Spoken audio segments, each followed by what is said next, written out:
Let's turn to business news now with Nona Peltier. Nona, the market reaction to the government's $2 billion going into the aged care sector over 5 years.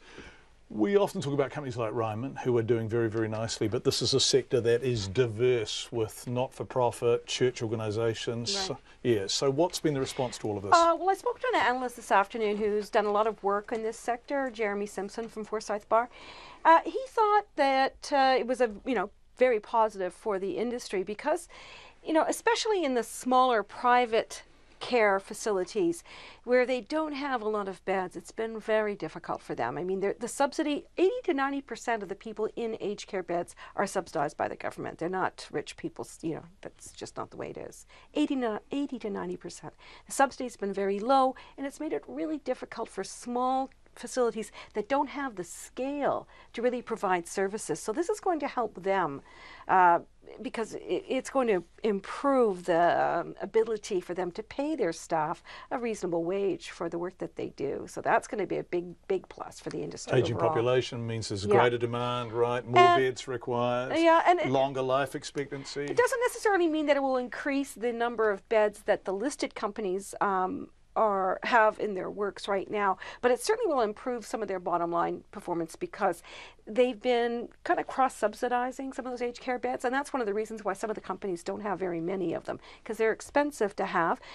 Often the subsidy that the government's been providing has not been adequate, even to cover a minimum wage. Actually, there were figures, and I lost them, but I don't have them in front of me. My own fault, but I remember that more than half of aged care beds aren't in the high-profit facilities like Ryman. Oh, no. Somerset and all that kind of stuff. Yeah, and even the beds that are, in fact, an awful lot of them, 80 to 90%.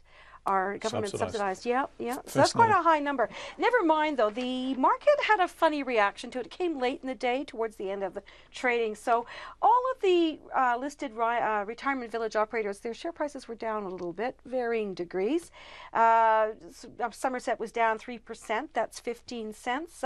Ryman was just down 11 cents, 1.25%.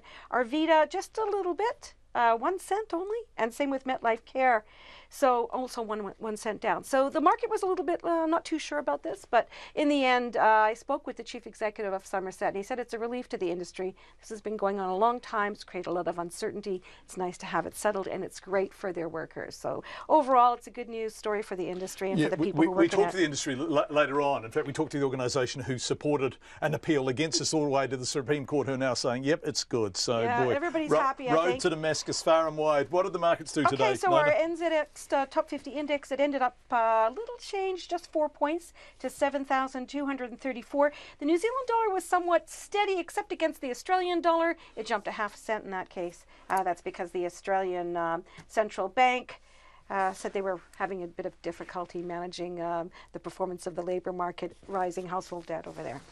And oh, did I give you the numbers? 70.1 US cents, 92.7 Australian, and 55.8 pence. Thank you very much, Nona Peltier, in the Auckland studio.